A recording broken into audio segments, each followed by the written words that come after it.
આ બંકો સરપંચ બનો પણ મારે ભમાવાની આદત બહુ છે બરાબર બે ત્રણ કેસે થઈ ગયેલા છે આ બંકા ઉપર હા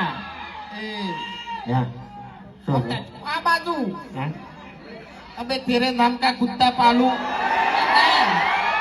બે ત્રણ કેસ થઈ જાય ને તારા ઉપર તો તું મફુજીના ભરતજીના ઘેર કગરતો ફરે જમીન માટે ઓએ એટલે ભાઈ હવે તો મારે કા કરવાની જરૂર છે હે આજીવનની પરિષદ કોઈ હોતો નહીં આ 20 વર્ષ કાઢવા નથી જેલમાં પડે ને લ્યા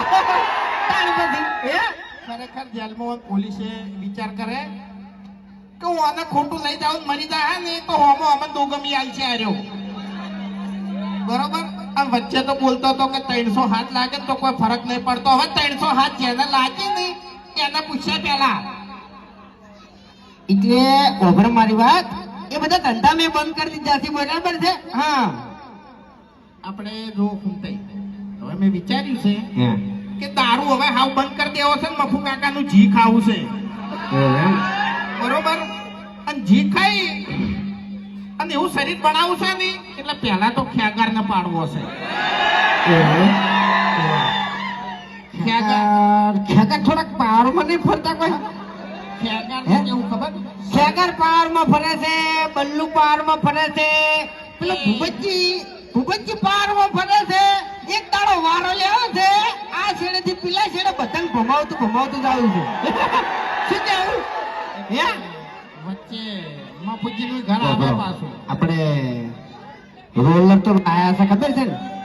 જીસીબી ના વાકડાનું રોલર લાયા ખબર છે ને આ છેડેથી ઉલાડવાનું ચાલુ કર્યું છે તે જોથી ના ઉલડે ને બધા એટલી ઘડી બંધ નહીં કરું પણ યાર વચ્ચે મફુજી નું ઘર આવે છે ઓય આગેવાન પથારી ફેવરી છે ખરેખર અમારા ગામમાં આગેવાન ના હોય ને તો આટલી ઘડી ગોમ્બે થઈ ગયું હોય અને અમે નેશનલ ગુંડા થઈ ગયા હોય મોટા આ તો ગામમાં ખાલી એક બે જણા આગેવાન થઈ ગયા છે ને હિરાત નડી છે અમાર કેવું ખબર અમાર બાર ગામ જ હેડે છે ગામમાં કોઈ હેડતું નહીં એવું બધું ના કહેવાય હોય એવું બધું ના કહેવાય ઇજ્જત હાથે નાથે ના કટાય મૂર્ખા ઊંટાઈ તાણી હાલ હરિભાઈ ઉભા વખોડતા હતા બરોબર એટલે મફુ કાકાનું જી ખાઈ અને આપણે બે જણા હમા થઈ ગયા જો મફુ કાકાનું જી ખાઈ કો તો હમા થા કો તો હોમા થા બરાબર બે વસ્તુ થાય એમ એટલે પાછા મફુજી નું હમા ના પડતા હો આપણે ઈન ના પડે એ તો ગરજ તો ભાઈ ધૂળની પડે એમ એટલે બીજું કોઈ નહીં